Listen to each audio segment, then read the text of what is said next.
Sila doa dalam hati.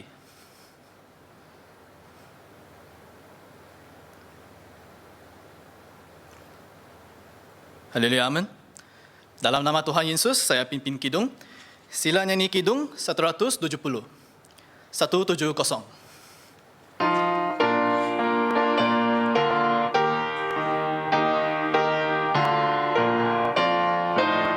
Ayat 1. Pergi buat Yesus, jadi askar salib. Junjung tinggi janjinya dengan hati teguh. Dia pimpin askarnya yang selalu menang. Seterus dikalahkan Kristus Maharaja. Ayat 2. Pergi buat Yesus, nyanyikan pujian. Maju ke medan perang, berani berjuang. Walaupun musuh banyak, askarnya lebih kuat. Lalui banyak susah, maju takkan gentar. Ayat 3. Pergi buat Yesus, sandar kuasa Tuhan. Sandar diri sendiri, pasti takkan menang.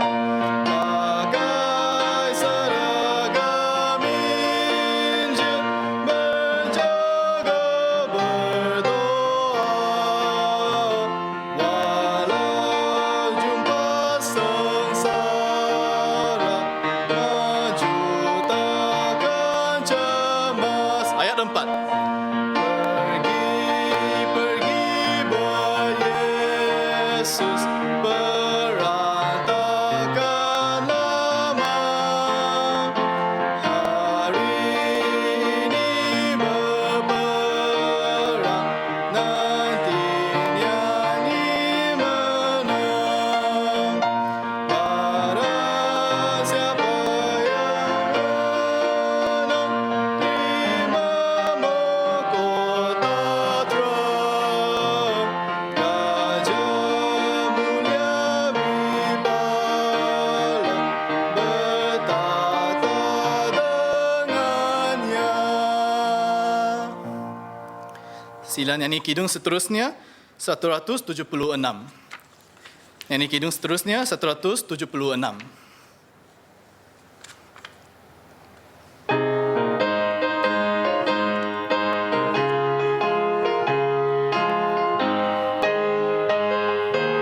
Ayat 1. Jangan takut dan tadi dalam peperangan, sandar Tuhan pastilah menang.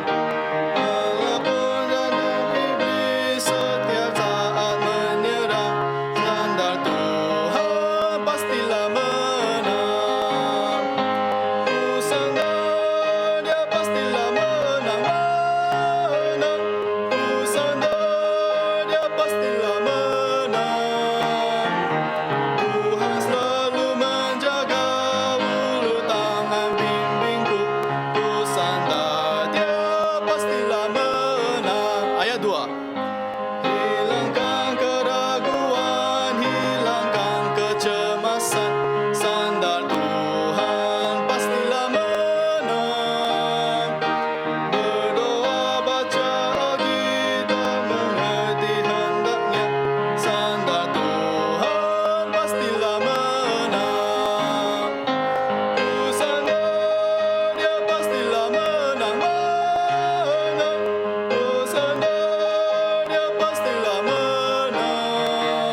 Mari kita nyanyi kidung seterusnya 356. 356.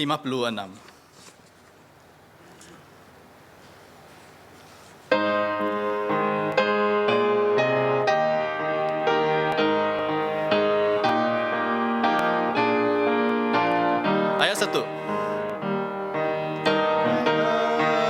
Kristus bangkitlah, angkat senjatamu,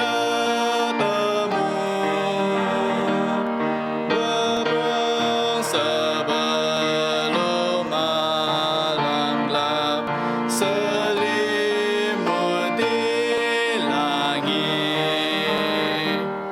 Dengan segala kekuatanmu, galakkan seteru. Iman itu kemenangan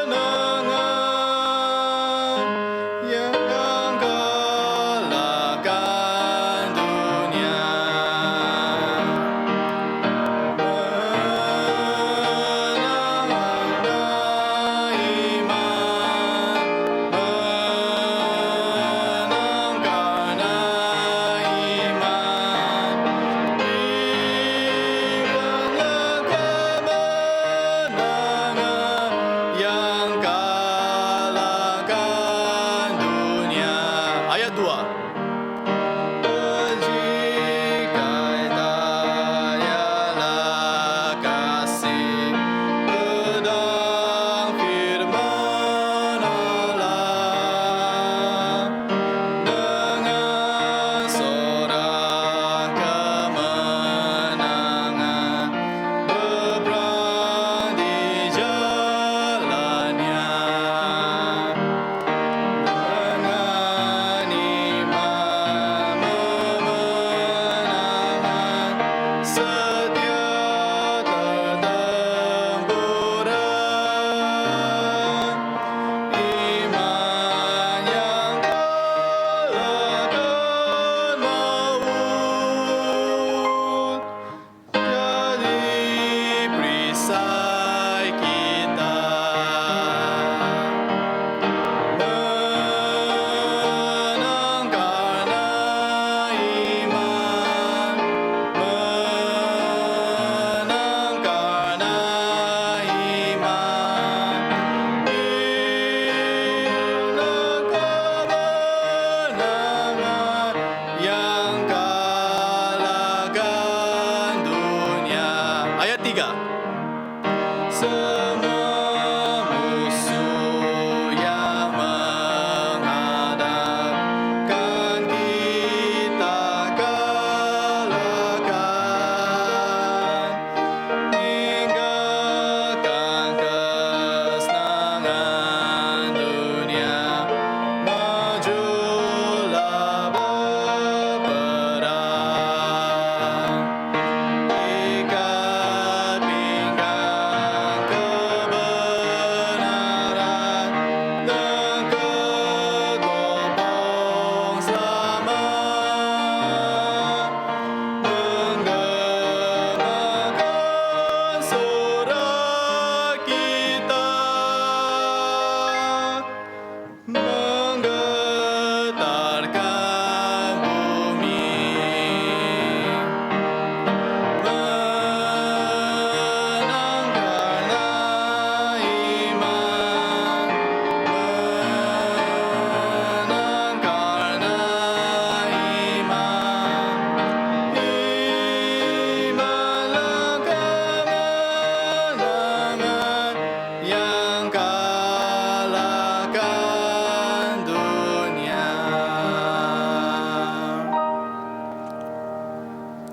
Sila nyanyi kidung seterusnya 378. Nyanyi kidung 378.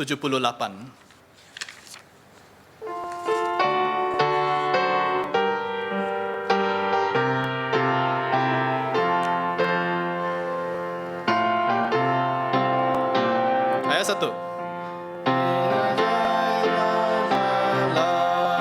Jalan yang firman-Nya, kemuliaan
ketiga. Biarkan ku pahami kasih-Nya yang murni, sampai ku persembahkan semua kasih sukacita hanya bagi mereka yang hidup percaya dan taat. Percayalah, taat pada Yesus agar hidup bahagia. Taat dan percaya. Ayat 4. Dalam rumah Ilham, duduk dari kakinya, atau berjalan di sisinya, kemanapun juga Dia terus ku pergi, hanyalah percaya dan taat. Percayalah, taat pada Yesus agar hidup bahagia. Taat dan percaya. Haleluya, sesi kidung ditamat di sini. Haleluya.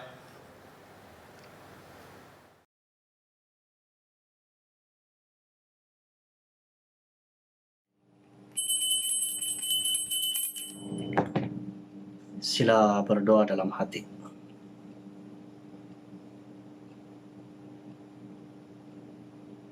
Haleluya, amin. Dalam nama Tuhan Yesus Kristus, memulakan kebaktian hari Sabat. Sama-sama kita memuji Tuhan, Kidung Rohani nomor 45. 45.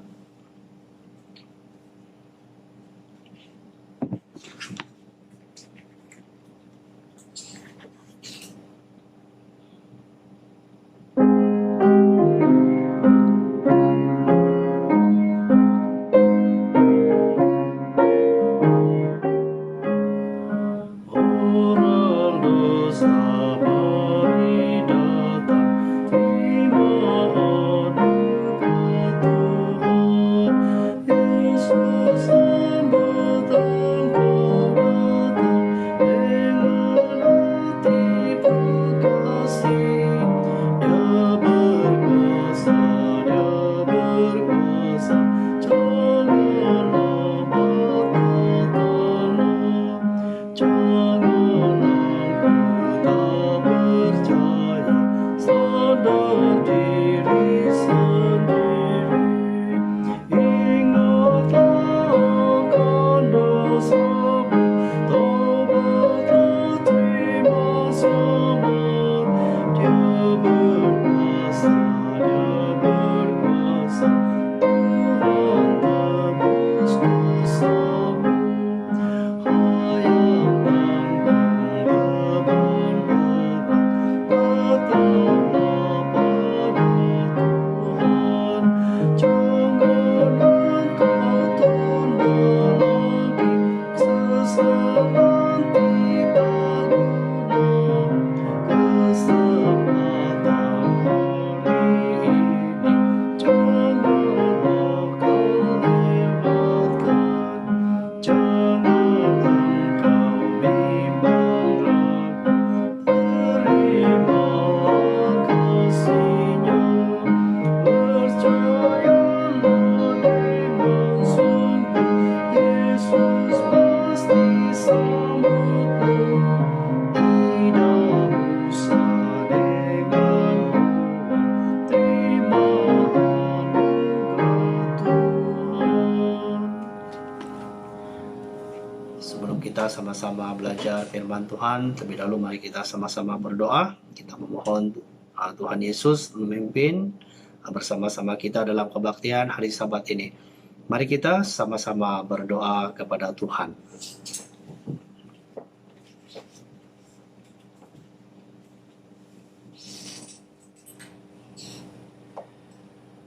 Dalam nama Tuhan Yesus Kristus kami berdoa. Haleluya.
Amin.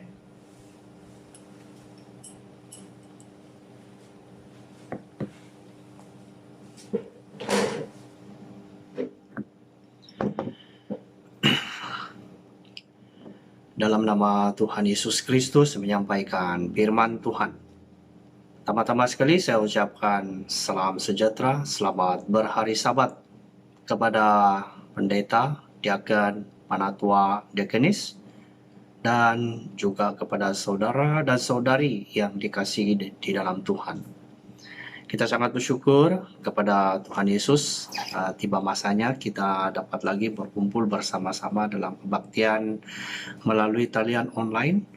Dan inilah Sabat yang paling indah bagi kita, di mana setiap kali kita memasuki hari Sabat, maka kita mendapat menyediakan hati kita di dalam Tuhan untuk mendekati kepada Tuhan, untuk belajar firman Tuhan, dan kita percaya Tuhan pasti akan memberikan berkat kepada kita semua. Pada hari Sabat ini saya akan membawa kita bersama-sama belajar dalam satu tajuk, yaitu Tuhan datang dan tidak akan berdiam diri. Tuhan datang dan tidak akan berdiam diri. Mari kita merujuk di dalam kitab Mazmur pasal 50 ayat 3. Kitab Mazmur pasal 50 ayat 3. Tuhan kita datang dan tidak akan berdiam diri di hadapannya api menjilat. Baik, kita lihat ya di dalam ayat ini adalah satu ucapan yang diucap dalam pemazmur ini, di mana di sini terdapatnya satu seruan doa yang berseru kepada Tuhan. Dan ia juga menggambarkan kepada kita pada masa ini, di mana ayat ini sebenarnya bukan hanya satu pemikiran yang memikirkan dalam satu waktu jangka masa pendek, tetapi sebenarnya hal ini adalah sememangnya semula jadi bagi Tuhan. Sebab bagi Tuhan adalah kedatangannya tetap sentiasa ada rencana bagi Tuhan. Dan kedatangan Tuhan itu adalah bagi kita yang di zaman akhir ini adalah satu kedatangan yang mengakhiri kehidupan manusia di dunia dan segala apa yang dicipta oleh Tuhan pada masa ini. Dan kedatangan yang lain bagi Tuhan itu ialah di mana sejak dahulu Tuhan juga sentiasa datang ke dunia untuk memberi ajaran kepada manusia, terutama bagi umat pilihan Tuhan. Jadi karena itu bagi kita ya, setiap kali Tuhan datang, dia tidak akan berdiam diri. Memang inilah satu karya yang kehidupan dalam Tuhan. Sebab bagi Tuhan dia bekerja dari dahulu sampai selama-lamanya. Jadi pada masa ini juga kita juga harus memahami ya, apakah sebenarnya yang kita harus memandang kepada Tuhan ini, supaya kita memahami kedatangan Tuhan dalam kehidupan kita. Baik, kita meneruskan isi kandungan di dalam tajuk yang kita akan belajar pada hari Sabat ini. Kita lihat yang pertama, kenapa Tuhan ya datang dan tidak berdiam diri. Sebenarnya yang pertama di sini kita harus memahami apakah rencana Tuhan terhadap kedatangan. Kedatangan Tuhan sememangnya sudah direncanakan, ya. Sekalipun banyak kali Tuhan melakukan perkara-perkara yang ada di dalam dunia sejak dari dahulu dan sampailah pada zaman akhir ini, sebenarnya Tuhan sentiasa ada rencana sendiri. Ya, jadi apakah rencana Tuhan terhadap kedatangan yang kita nanti-nantikan pada masa ini? Jadi melalui dalam ayat ini kita merujuk di dalam kitab Mazmur pasal 50 yang kita baca tadi. Kita lihat di dalam ayat 2 dan ayat yang ketiga. Kitab Mazmur pasal 50 ayat 2 hingga ayat ketiga. Dari Sion, puncak keindahan, Tuhan tampil bersinar. Tuhan kita datang dan tidak akan berdiam diri di hadapannya api menjilat. Melalui penjelasan ini, ya, banyak orang percaya yang tekun mengikuti kegiatan-kegiatan ibadah, tetapi melakukan berbagai kejahatan dalam kehidupannya. Dan mereka ini melupakan pelbagai jenis ya perbuatan, dan mereka melupakan segala perbuatan yang dilakukan oleh Tuhan, yaitu satu janji yang pernah diberitahukan, yang sentiasa berulang-ulang ya, yang Tuhan peringatkan kepada mulai daripada umat-umat pilihan Tuhan. Dan Tuhan juga menegur orang-orang yang dikasihinya. Ya, maksudnya dari Sion dia menyatakan kemuliaan serta kehadirannya, di mana ia akan mengadili umatnya sendiri. Kita baca ya, Mazmur pasal 50 ayat 3 hingga ayat yang ke-7. Mazmur pasal 50 ayat 3 hingga ayat ke-7. Tuhan kita datang dan tidak akan berdiam diri. Di hadapannya api menjilat, sekelilingnya bertiup badai yang dahsyat. Ia berseru kepada langit di atas dan kepada bumi untuk mengendali umatnya. Bawalah kemari orang-orang yang kukasihi, yang mengikat perjanjian dengan aku berdasarkan korban sembelihan. Langit memberitakan keadilannya, sebab Tuhan sendirilah hakim. Dengarlah hai umatku, aku hendak berfirman, hai Israel, aku hendak bersaksi terhadap kamu, akulah Tuhan. Dan alam semesta pun menyadarinya. Tuhan menegaskan bahwa Dia adalah pencipta. Apabila kita membaca Mazmur ini, ya, sememangnya inilah dasar-dasar hati Tuhan, ya, hubungan Tuhan antara Tuhan dengan umat pilihannya. Dia tetap sentiasa ada dalam kehidupan. Dia tetap sentiasa menyertai kita. Dia datang dan tidak berdiam diri, dan dia tetap akan datang seperti ya, tiupan badai yang dahsyat. Dia akan berseru kepada langit di atas dan kepada bumi untuk mengadili umatnya. Sebenarnya ini adalah satu perkara yang disebut di sini berkaitan tentang masa hadapan kehidupan kita di dalam rohani. Karena itu kita haruslah mementingkan seruan ini, di mana Tuhan membawa kita untuk mendapatkan keselamatan. Di mana Tuhan memberitahukan di ayat 5, bawalah kemari orang-orang yang kukasihi. Mengapa ya dari dahulu ya Tuhan sangat mementingkan ya penyelamatan ini? Ia mengikat perjanjian berdasarkan korban sembelihan. Korban sembelihan di zaman perjanjian lama itu adalah seperti ya korban-korban penghapus dosa melalui domba, ya, anak domba, jantan, dan apa saja korban-korban yang disediakan, yang diucapkan oleh Tuhan mengajar melalui Musa. Nah, semua ini sudah tercatat di dalam hukum Taurat, itu di kitab dalam perjanjian lama. Dan korban sembelihan pada zaman akhir ini, itulah yang telah digenapkan oleh Tuhan Yesus sendiri, di mana Tuhan telah menyelesaikan misinya kepada Bapa di surga untuk menjadi tubuhnya sebagai korban sembelihan bagi kita, untuk menghapuskan dosa kita. Inilah cara Tuhan untuk menyelamatkan kita ya di dalam dosa yang telah menghalangi dalam kehidupan kita. Karena itu Tuhan ya Tuhan sebenarnya menghendaki persembahan syukur ya kepada kita, dan Ia harus mementingkan kehidupan kita yang mementingkan ibadah, ya, melainkan ya kita haruslah ya mementingkan kehidupan di dalam Tuhan, dan Tuhan tidak ya dapat dibentukkan oleh manusia melalui sekadar hanya hiburan, ya, menyenangkan hati Tuhan dengan perbuatan-perbuatan yang tidak ada kaitan dengan kehendak Tuhan. Karena ibadah sebenarnya merupakan satu kehidupan yang sangat diperhatikan oleh Tuhan. Dan Tuhan juga ya mengadili orang fasik, ya, karena mereka ini membenci teguran, yang mengesampingkan firman-Nya.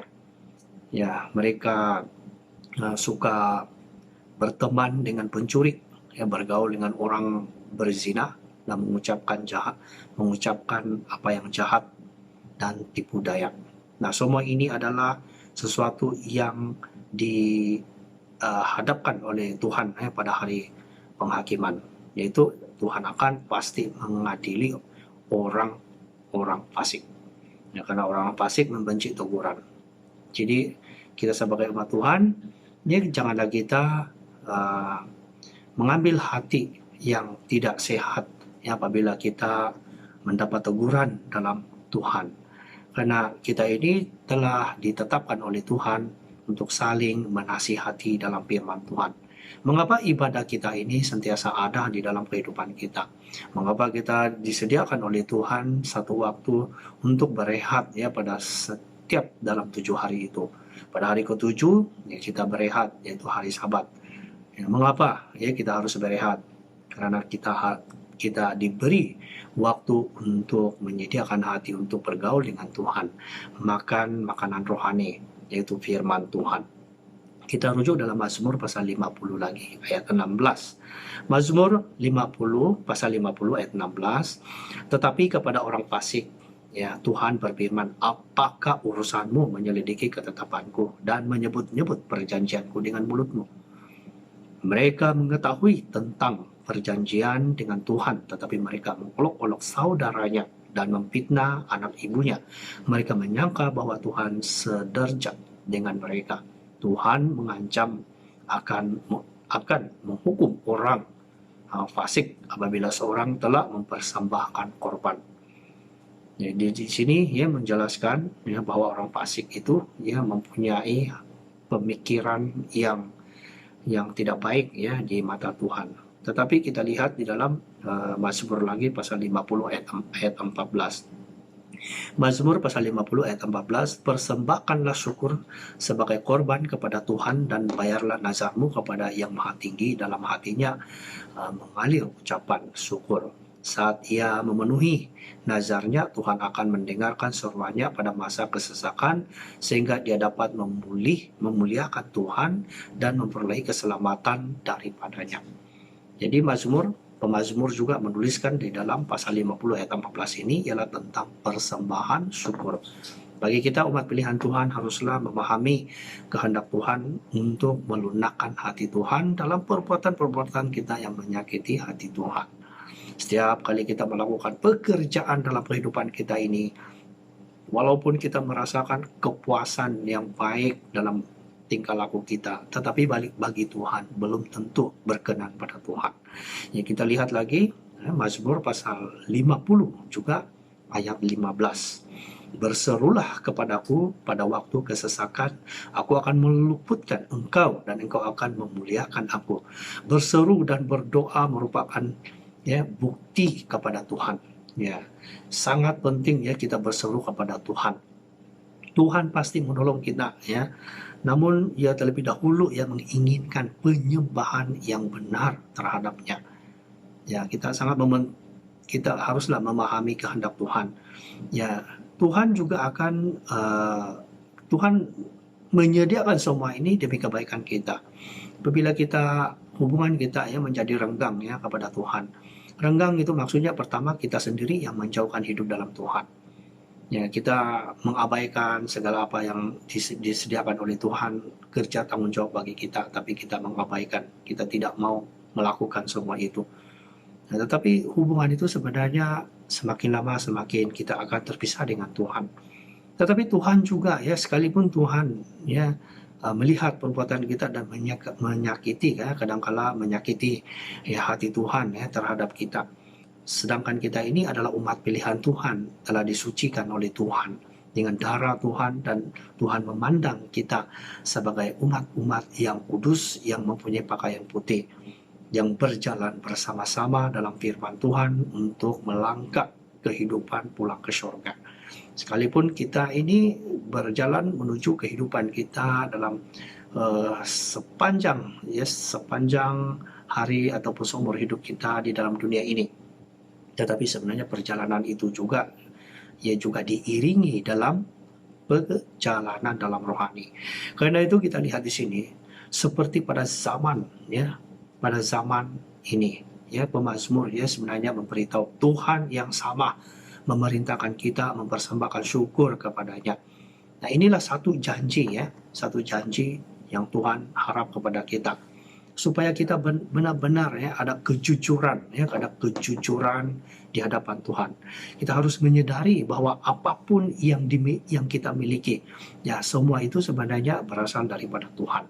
Ya, karena itu ya sangat penting, di mana ini adalah merupakan ya satu rencana ya Tuhan terhadap kedatangannya. Ya, kedatangan Tuhan ya sebenarnya sama seperti dalam Mazmur pasal 50 ayat 2 hingga ayat 3 sebentar tadi. Dari Sion puncak keindahan Tuhan tampil bersinar. Kenapa Tuhan ya tampil bersinar di sini? Ya, kita sudah tahu bahwa ya sebenarnya ya mendorong, menasihati kita supaya kita jangan seperti orang yang percaya yang mempunyai yang ada ketekunan mengikuti kegiatan-kegiatan ibadah ini, tetapi ia tidak melakukan ya dengan sepenuhnya dalam perbuatannya. Maksudnya perbuatan dia ya melakukan, dia tetap senantiasa melakukan berbagai kejahatan dalam kehidupannya. Jadi kita harus memahami rencana Tuhan. Tuhan sekalipun memberikan jalan yang baik kepada kita untuk menuju kepada keselamatan. Tetapi kita juga haruslah berjaga-jaga di dalam langkah kehidupan kita. Jangan sampai kita dengan banyaknya pengorbanan kita demi untuk Tuhan, tetapi diiringi juga perbuatan-perbuatan dosa yang kita lakukan di hadapan Tuhan. Jadi semua ini telah diperingatkan Tuhan kepada kita bahwa adanya rencana Tuhan terhadap kedatangannya, sebab dia ada waktu untuk kita. Baik, yang kedua yang kita akan bincangkan tentang kedatangan Tuhan yang tidak berdiam diri ini, yaitu kedatangan Tuhan dia pasti mengadili semua manusia. Bila Tuhan datang, dia akan mengadili kita. Dia bukan terus membawa kita pulang ke surga. Memang itu ialah janji Tuhan. Surga ialah tumpuan kita. Semua manusia di dunia ini tidak ada seorang pun yang tak mau surga. Kalau kita tanya kepada semua manusia, kamu mau pergi mana? Setelah kita mengakhiri hidup dalam dunia ini, kamu mau pergi mana? Jadi tentulah semua manusia akan menjawab, saya akan pulang ke surga. Untuk apa mereka cakap saya mau masuk neraka? Tiada orang akan masuk ke neraka. Tuhan pun tak membenarkan kita mempunyai pemikiran ini. Karena Tuhan mau supaya kita semua masuk pulang ke surga. Bukan hanya umat pilihan Tuhan saja ini. Tetapi jadikanlah semua bangsa menjadi murid Tuhan. Inilah perintah Tuhan yang Tuhan berikan kepada kita. Oleh itu dalam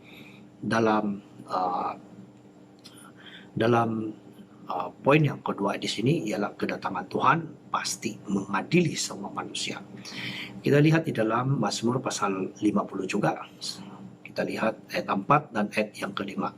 Ia berseru kepada langit di atas dan kepada bumi untuk mengadili umatnya.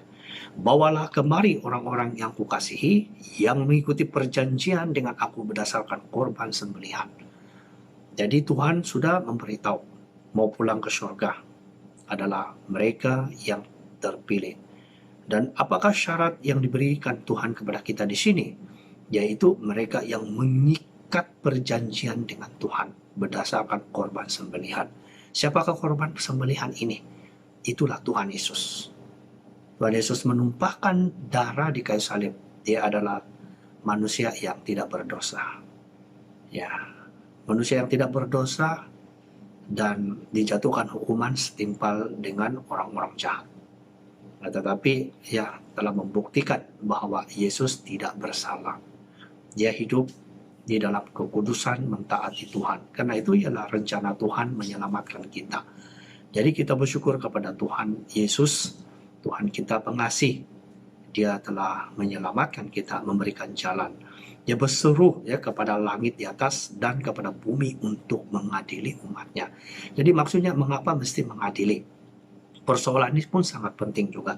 Mengapa kenapa Tuhan harus mengadili umatnya? Sebab Tuhan sudah selesaikan kerjanya. Di mana Tuhan telah pernah hidup di dunia dalam 3 tahun. Dalam 33 tahun. Dan pada usia Tuhan Yesus umur 30 tahun itu, dia mulai melakukan pekerjaan pemberitaan Injil dan juga menyelesaikan misi pada saat terakhir.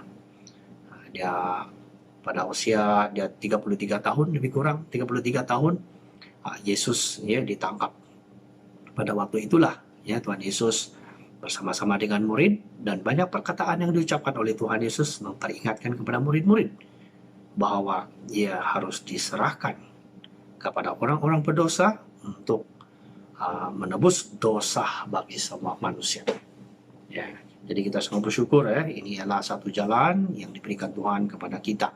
Kita haruslah menghargai kasih karunia Tuhan kepada kita. Jangan kita sia-siakan semua ini.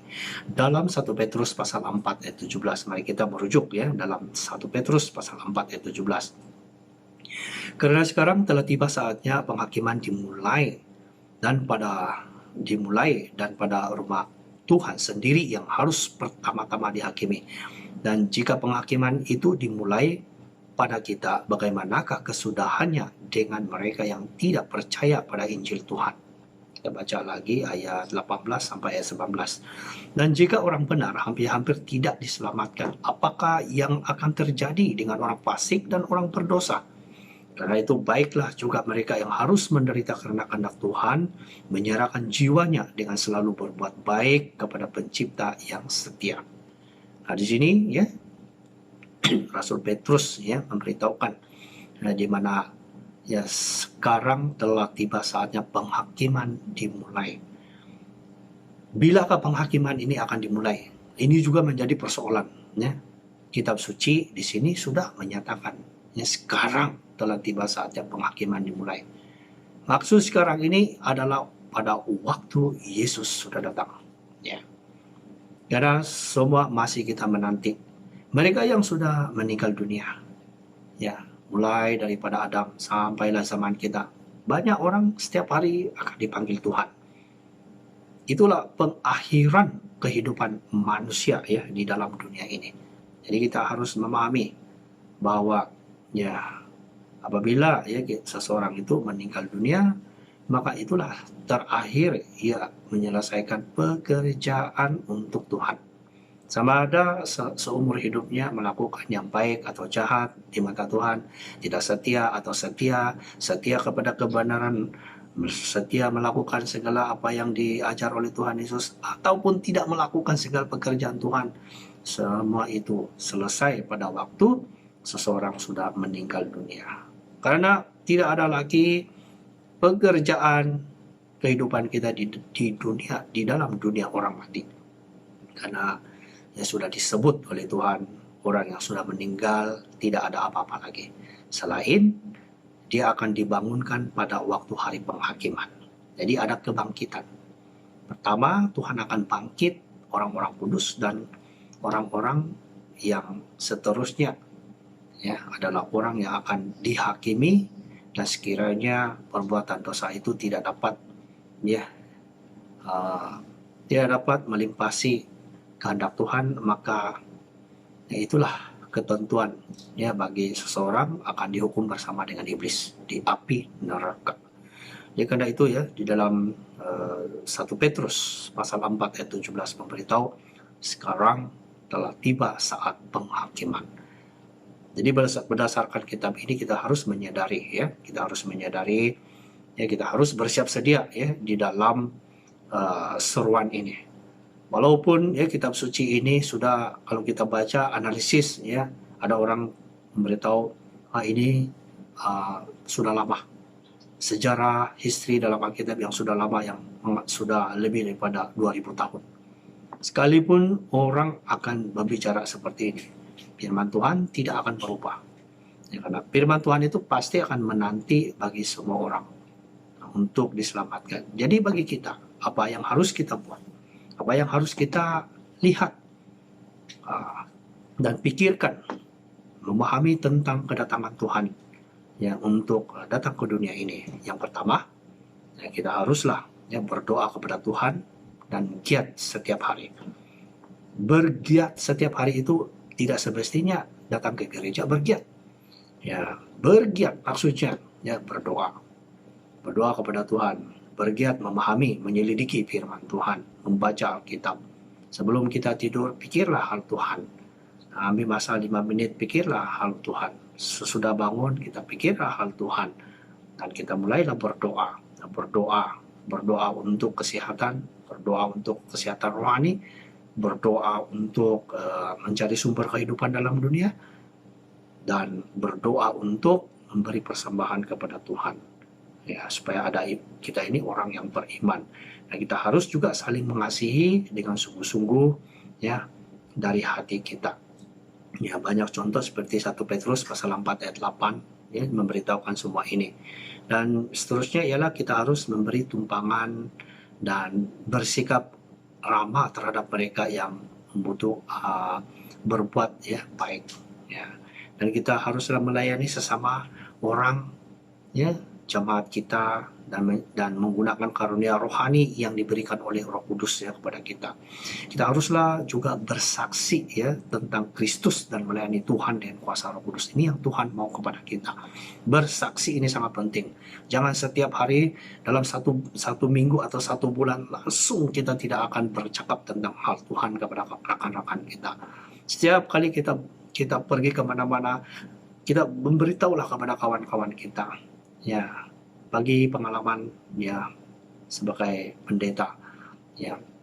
Memang ini adalah tugas pendeta ya pada saat sudah mulai melayani Tuhan. Tetapi pendeta juga pernah juga ya hidup di dalam masyarakat sebelum menjadi hamba Tuhan. Ya, dahulu pendeta pun pernah bekerja di sebuah syarikat dan pernah bergaul dengan kawan-kawan sekerja yang berjawatan engineer, dan tak semua ya kawan-kawan suka mendengar tentang hal-hal Tuhan ya, kerohanian. Tetapi ada satu rekan sekerja, dia sangat ya suka bergaul dan bercerita tentang hal-hal kerohanian ya. Jadi inilah kesempatan kita ya, pengalaman bagi pendeta ya, setiap kali ya apabila bertemu dengan rekan itu, kita sambil sarapan atau makan tengah hari, walaupun 15 menit kah, 30 menit kah, tapi dalam 5 menit itu kita ada mengaitkan tentang Tuhan juga. Ya, mengapa kita lapar? Itu sudah satu persoalan sudah. Mengapa kita lapar? Jadi kita kena kerja. Jadi sudah kenyang, lapar lagi balik. Akhirnya sampai tua dan kemudian meninggal dunia. Bagaimana? Jadi menemui firman Tuhan, kita tidak selesai di situ saja. Kita ada penghakiman. Jadi ini adalah pembukaan kata kita dalam perbicaraan kepada rakan-rakan sekerja kita ataupun kawan-kawan kita. Jadi dalam kehidupan kita ini, jangan kita membiarkan ya setiap hari itu tidak ada ruang untuk Tuhan. Beritakanlah Injil ya, karena ini dikehendaki oleh Tuhan, dan kita harus sentiasa memuji Tuhan. Dalam pujian kita pun orang akan nampak kita sakit, kita sembuh, orang akan tanya kita, karena manusia hari ini mereka ya sangat suka mencari rawatan untuk jasmani, dan yang paling merawat kita sebenarnya ialah kuasa Tuhan. Jadi kita perkenalkanlah ya dokter kita itu Tuhan Yesus, boleh merawat segala penyakit di dalam tubuh kita. Sekalipun kita ya mati karena penyakit, tetapi tidak akan mati selama-lama, karena Tuhan akan bawa kita ke dalam kehidupan yang baru. Baik, yang terakhir yaitu poin yang ketiga, meneliti maksud Tuhan atas rumahnya. Tuhan Yesus akan datang, dan sebelum itu kita harus ya memahami tentang hal ini ya, di mana sekalipun Tuhan telah ya mempersiapkan ya Tuhan datang dan tidak akan berdiam. Kalau kita sudah tahu bahwa Tuhan datang dan Tuhan tidak akan berdiam, maka haruslah kita meneliti ya maksud Tuhan atas rumahnya. Ya, apa rumah Tuhan di sini? Baik, rumah Tuhan di sini kita harus ya melihat ya apakah pekerjaan yang ada di dalam rumah Tuhan ini. Ya, banyak orang memikirkan ya pekerjaan Tuhan itu hanya di gereja saja. Memang pun di gereja, semua pun di dalam gereja. Tetapi tidak semestinya di dalam gereja kita melakukan kerja-kerja itu. Kerja itu banyaknya di luar. Tuhan Yesus pun ya 1 minggu 1 kali saja datang gereja, bait suci untuk berkhotbah. Pada hari-hari biasa dia di mana? Adalah dalam perjalanan untuk pergi memberitakan Injil, mengelilingi seluruh negeri Kanaan. Rasul Paulus juga pun begitu juga. Ya, kita kenali ada 7 gereja di Wahyu, pun salah satu gereja-gereja yang dikunjungi ya oleh Rasul Paulus. Nah, tidak semestinya Ya, Rasul Paulus hanya di bait suci saja ya dalam dalam sepanjang hari. Berkhotbah di bait suci saja. Melayani Tuhan di bait suci saja, bukan. Ya, pendeta dan diakon penatua hari ini pun tidak semestinya kita di bait suci saja. Kita di mana-mana ada. Ya, kita di mana-mana ada. Tetapi hati kita memang di dalam bait suci, sebab bait suci itu sebenarnya dalam dalam arti rohani itu ialah tubuh kita, rohani kita. Itulah bait suci sebenarnya.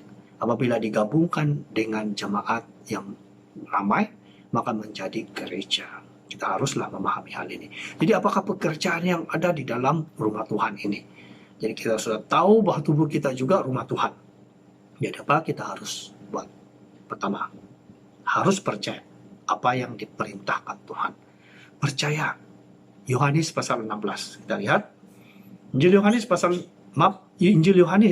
6 ayat 26 hingga ayat 27. Yohanes 6 ayat 26 hingga ayat 27. Yesus menjawab mereka, "Aku berkata kepadamu, sesungguhnya kamu mencari aku bukan karena kamu telah melihat tanda-tanda, melainkan karena kamu telah makan roti itu dan kamu kenyang. Bekerjalah bukan untuk makanan yang akan dapat binasa, melainkan untuk makanan yang bertahan sampai kepada hidup yang kekal, yang akan diberikan anak manusia kepadamu sebagai tanda, sebab dialah yang disahkan oleh Bapa Tuhan dengan menterahinya. Bekerjalah bukan untuk makanan yang dapat binasa." Hari ini apa kita kerja? Memang semua kita bekerja. Pendeta pun bekerja juga. Kalau pendeta tak bekerja, apalah makanan pendeta? Tuhan pun, ya, bukan Tuhan tak mengirimkan makanan, tetapi kerja ini sangat penting. Ya, dalam keluarga pendeta pun, ya, tak semua pendeta. Ya, istri bekerja, anak juga belajar. Nah, lain kali masa hadapan mereka juga merancangkan untuk sama seperti kita juga bekerja juga mencari sumber. Ya, kita pahami semua ini. Tetapi kenapa Yesus di sini memberitahu bekerja bukan untuk makanan yang dapat binasa? Ini sudah tentu hal tentang pelayanan. Ya, tak semua kita menjadi pendeta, tetapi kita semua menjadi seperti malaikat Tuhan, yaitu melayani Tuhan. Karena kita, ya, di dalam kerajaan Tuhan pada masa ini, kita bagaikan seperti malaikat Tuhan yang melayani. Kita rujuk, ya.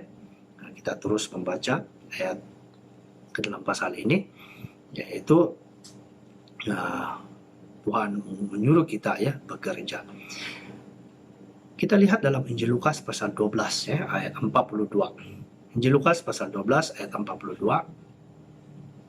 Jawab Tuhan, "Jadi siapakah pengurus rumah yang setia dan bijaksana yang akan diangkat oleh tuannya menjadi kepala atas semua hambanya untuk memberikan makanan kepada mereka pada waktunya?"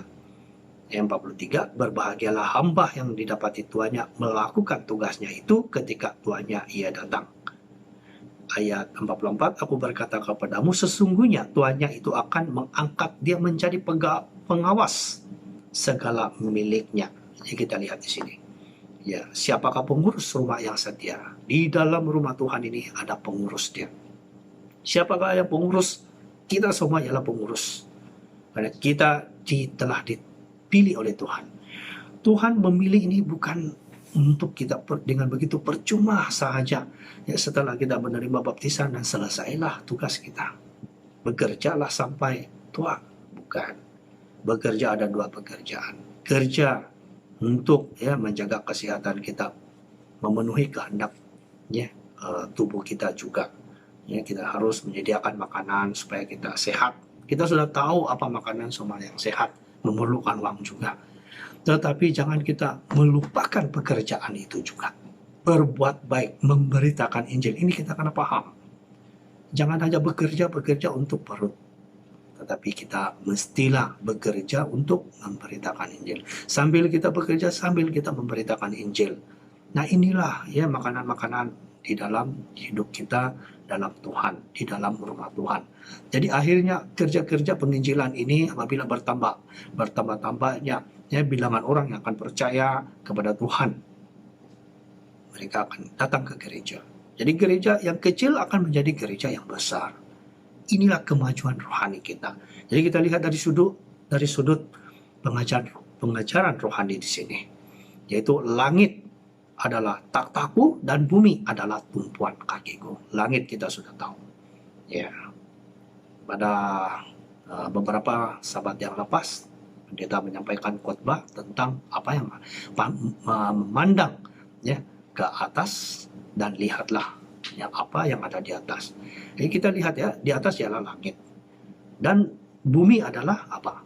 Tumpuan kaki Tuhan. Maksudnya langit itu ialah di sanalah surga. Kita tahu kita tidak melihat surga, tetapi kita tahu ada Tuhan di sana. Dan bumi ialah tumpuan kaki Tuhan. Jadi ya sama seperti ada satu perumpamaan di sini, Injil Lukas pasal 18 ya ayat 1. Yesus mengatakan suatu perumpamaan kepada mereka untuk menegaskan bahwa mereka harus selalu berdoa dan tidak jemu-jemu. Ayat 2 katanya, dalam sebuah kota ada seorang hakim yang tidak takut akan Tuhan dan tidak menghormati seorang pun. 3, dan di kota itu ada seorang janda yang selalu datang kepada hakim itu dan berkata, belalah aku terhadap lawanku. 4, beberapa waktu lamanya hakim itu menolak, tetapi kemudian ia berkata dalam hatinya, walaupun aku tidak takut akan Tuhan dan tidak menghormati seorang pun. Ayat 5, namun karena janda itu menyusahkan aku, baiklah aku memberikan dia supaya jangan terus saja ia datang dan akhirnya menyerang aku. 6, kata Tuhan, camkanlah apa yang dikatakan hakim yang tidak adil itu. 7, tidakkah Tuhan akan memberikan orang-orang pilihannya yang siang malam berseru kepadanya, dan adakah ia mengulur-ulur waktu sebelum menolong mereka? 8, aku berkata kepadamu, ia akan segera memberikan mereka, akan tetapi jika anak manusia datang, adakah ia mendapati iman di bumi? Iman ini sangat penting ya. Jadi seperti seorang hakim yang tidak takut akan Tuhan ya, yang tidak menghormati seorang pun. Tetapi dia ada satu ya pemikiran di sini ya, karena adanya ya seorang janda yang menyusahkan dia. Jadi akhirnya dia membenarkan ya, supaya dia tahu bahwa mungkin ya ada juga orang yang ganas ya. Dia beberapa kali orang tidak minta tolong, tetapi kemudian direncanakan yang menjejaskan kehidupan ya orang-orang itu. Itulah pemikiran hakim ini. Jadi sebenarnya ini adalah satu perumpamaan yang diucapkan oleh Tuhan Yesus ya kepada kita, supaya kita akan memikirkan bahwa hakim yang tidak benar itu ya sebenarnya ditujukan kepada siapa?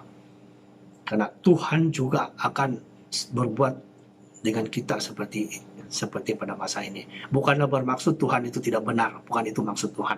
Tetapi ya kita ini anak manusia, anak Tuhan. Ya, berseru kepada Tuhan itu sangat penting. Itu yang Tuhan fokuskan di sana. Ya, bukannya Tuhan itu tidak benar, bukan.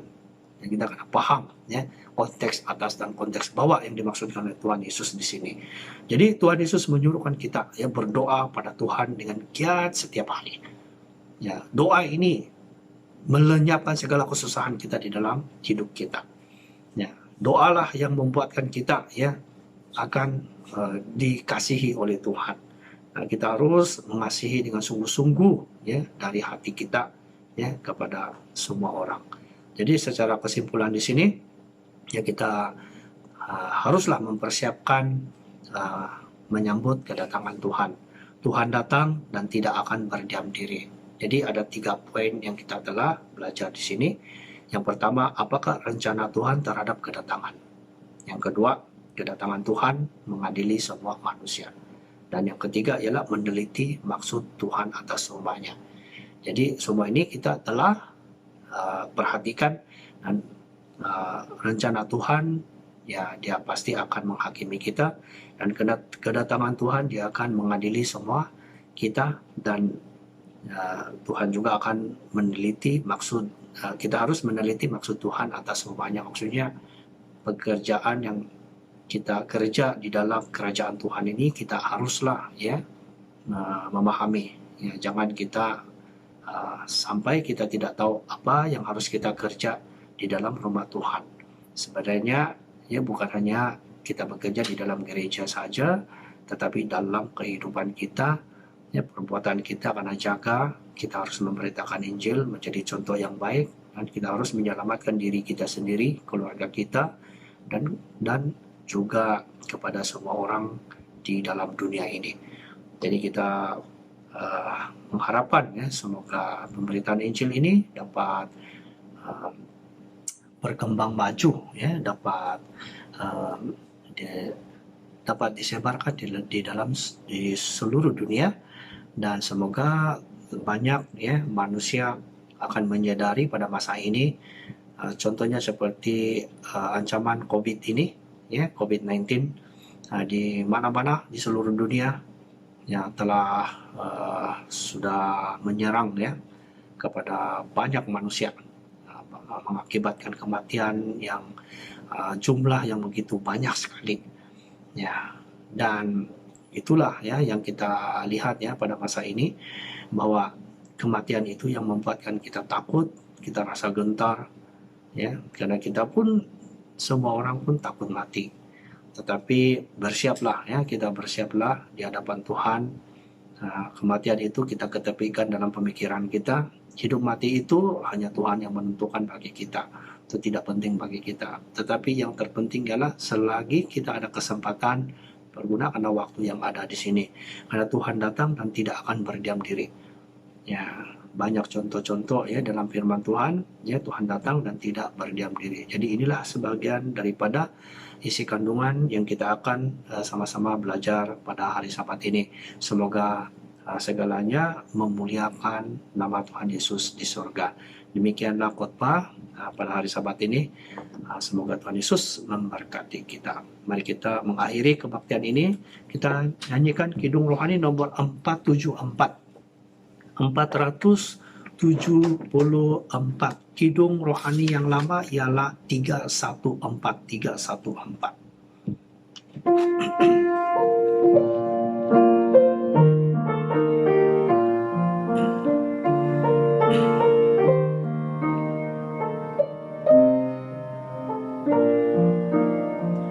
Oh Tuhanku, aku terpesona merenungkan dunia ciptaanmu, kupandang bintang dan kudengarku seluruh dunia nyata kuasamu.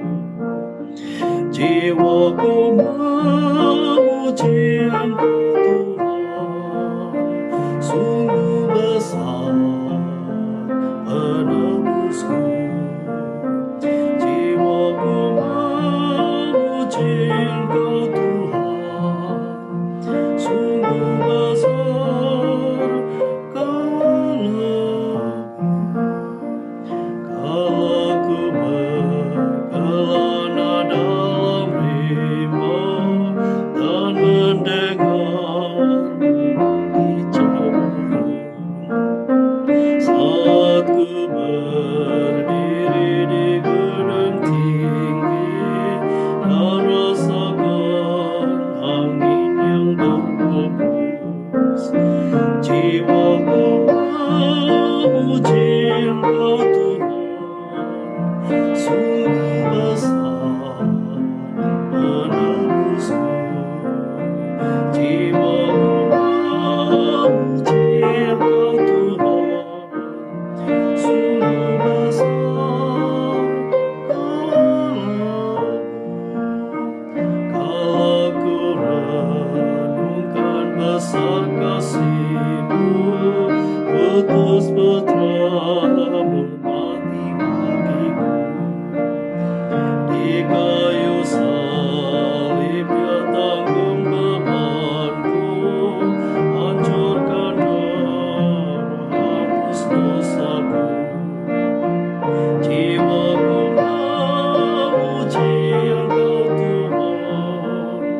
memuji betapa agung Engkau Tuhanku.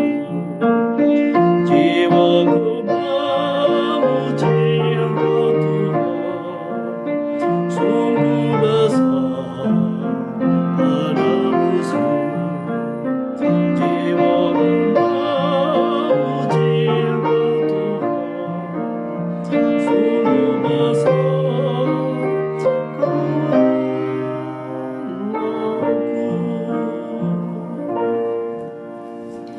Kita bersyukur kepada Tuhan Yesus ya, kebaktian kita pada hari Sabat sebelah petang sampai di sini. Semoga dalam kebaktian ini ya memberikan berkat ya kepada kita semua. Dan seterusnya kita sama-sama berdoa.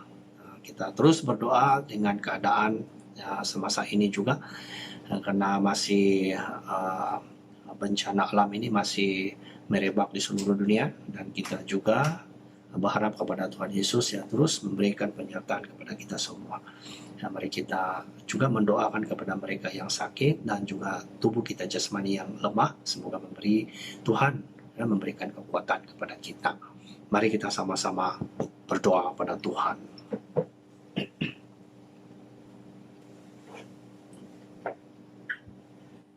Dalam nama Tuhan Yesus Kristus kami berdoa. Haleluya.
Jiwaku memuji Engkau Tuhan, sungguh besar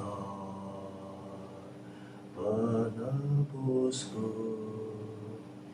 Jiwaku memuji Engkau Tuhan, sungguh besar Kau Allahku. Jiwaku memuji Engkau Tuhan, sungguh besar penebusku. Jiwaku memuji Engkau Tuhan, sungguh besar Kau Allahku. Amin.